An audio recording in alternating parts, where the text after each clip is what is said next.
Hey guys, Christian94 here with a console review.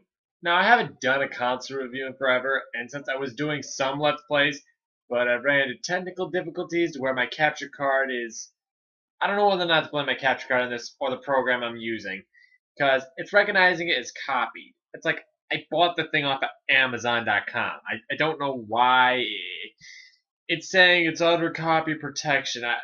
I've been using it before, so I don't know why it would say something as asinine as that. I do not get it. I mean, seriously. I mean, this thing's as basic as it gets. I mean, it's your basic little easy cap. So I guess I gotta get another capture card. If I do, then not a big deal to me. This thing was kind of a piece of crap, anyways. It was kind of choppy when it came to recording. But this time, I'm going to be recording for the Sega Genesis. I did the Super Nintendo, so fair is fair. I should do it for the Sega Genesis. Now, the Sega Genesis, in history's sake, was a very well-known system. It was the first system ever to be 16-bit, and mixed with that, had the catchiest slogan and most cheesiest Sega do what Nintendo don't. Now, to be honest with you, as corny as that is, it's still not as bad as the motto, good mood food. Yeah, good mood food. I wasn't that crazy about Arby's, and yeah, I wouldn't be so crazy about it now. Now this is the Model 2. I don't own the Model 1.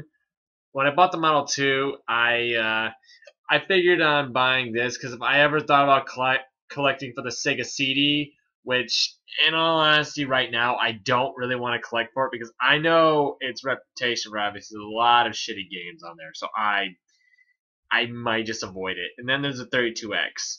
Now that's where I mainly thought to myself, okay, I'm going to have to probably get the Model 2 because you have to insert pins inside the Model 1 for it to properly function.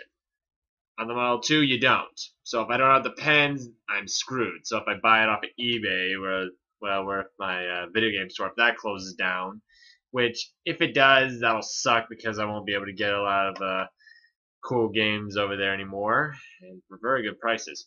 I got this for $20. If you can see that properly, if I hold that perfectly still, yeah. Yeah, judging by my new computer here, it's got better camera quality. Now, the fun fact about this machine was the Super Nintendo, in spec-wise, blew this thing away. But there was one thing it didn't blow away, and it was in frame rates. This thing had a much higher frame rate count than the Super Nintendo down there. Yeah, I have all my counts down there, yeah. Just clarify that. Now that is where it also got its other model and for what it was known for, blast processing.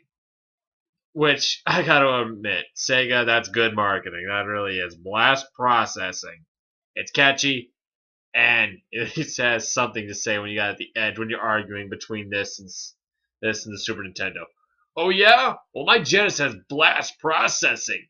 In all honesty, they would act like they know it, and back then I probably would have said, "Do you even know what that means?" And they'd probably respond to, "Oh," but yeah. I haven't collected much of the Genesis, mainly because a lot of the games that were made for the Genesis, the Super Nintendo also had. The one thing I'll have to do when it comes to like getting newer games now, because if the Genesis has it in the Super Nintendo, I'll have to compare which version's better. But there are some exclusives, such as the Sonic games, Alex Kidd, and Phantasy Star. I've tried Alex Kidd. I've only tried one though. I wasn't a really big fan of it. But there are a lot of good Sega games for this, which I will be showing off, and a few other little things. First things first.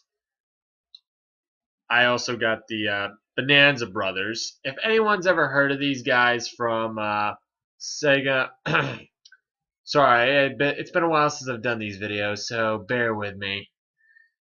Sega and Sonic and Sega All Stars Racers. You probably recognize these guys. Yeah, they were in a Genesis game called the Bonanza Brothers, where you basically rob a bank. A very tricky game. I haven't gotten through it yet because I've got a ton of games I'm going through. I still haven't beat it. I still got to go through Shenmue 2, and I heard about a rumor about Shenmue 3 might be coming to fruition. Which, if it does, thank God. At least the story will be finished. Thanks for that. I also got Alex Kidd. I just never got into it. I also got Sonic 2, of course, my favorite classic Sonic game. What can I say? Sonic 2. I know a lot of people like Sonic 3 in the original, but I just like Sonic 2. Really like Sonic 2. Then there's a game I haven't gotten to yet, which, can you guys tell me if it's worth a damn? Phantasy Star 3. I've heard a lot of mixed things about it. I've heard it's good, I've heard it's bad, I don't know. I'll leave that for the viewer to tell me, because I have no idea. I played Phantasy Star Universe, and that was pretty fun. Now, this is where it gets a little weird. I got a game here made by Electronic Arts, if you don't know EA. It's one of the more bizarre cartridges. This isn't the only cartridge made like this. It's Road Rash, which it has its own little mini-series. There's one for PlayStation called Road Rash 3D. Not a bad game, a bit tedious once you move up in the ranks in that game. But Road Rash 2, very fun game. I do like this game. It's a very good racing game. For anybody who ever buys a Genesis, I recommend this for a good racing game. Motorcycle, if you're going to ask. Now, we're going to be getting into casings. Now, for the Super Nintendo, not a lot of people kept the casings, and I don't own a single one. Because seriously, if I go on like eBay, with the case costs a lot more because rarely anybody ever kept it because it was cardboard, and usually a lot of times it never stayed intact. These don't cost as much, but they do with the casing, and that would be stuff like this. Street Fighter 2. Now, this is the kind of casing I would see at Blockbuster, to be honest with you. In Blockbuster, ooh, yeah, it's definitely good casing, man. Normally coming like this, my Street Fighter 2 manual has seen better days. I'm not a big Street Fighter fan, but I thought I'd get this for the memorabilia's sake. I'm thinking about getting the original Mortal Kombat, but I don't know. Now, this game, you're thinking to yourself, you have the Genesis controller. Take this. There's only 3 buttons, so how do you do the other 6 attacks? I mean, 3 other attacks. Sorry, I'm just counting in total in that one. Well, to do so, you have to hit start, which means, well, I don't know if there's any other way to pause the game. You can't pause it, so if you gotta take a piss, then you're gonna be a little screwed there. That's where I kind of like the Super Nintendo for that, but they did come around to it by making this. Though mine's a little bit broken, and that would be the 6-button controller. A nice little controller, I may add. It's designed very well. The problem is the D-pad for this thing. The D-pad for mine. Now, if I hit the left on this thing, it won't work unless I push like mediumly hard. I don't want to say it's hard you got to push down on. You just got to push down medium, which isn't too bad. I mean, you get the used to it, but I kind of want to get a new one because of that. It's kind of dickish about it. Otherwise, fine, but everything else about the controller seems to work just fine. I don't know. I can get another one. They only cost like $6. Nothing too extreme. Now we'll start getting into the one of the first games. Now, I know one of the first games that Sega came out with for the system was Altered Beast. And Altered Beast, I'm not even sure. I haven't seen it at my game store. I'll get it just because it was for the Genesis. I've heard it's pretty dang good. When I pointed down there, it looked like I was pointing at my penis. But besides that, we're going to start with the cult classic Sonic the Hedgehog. Now, let's face it.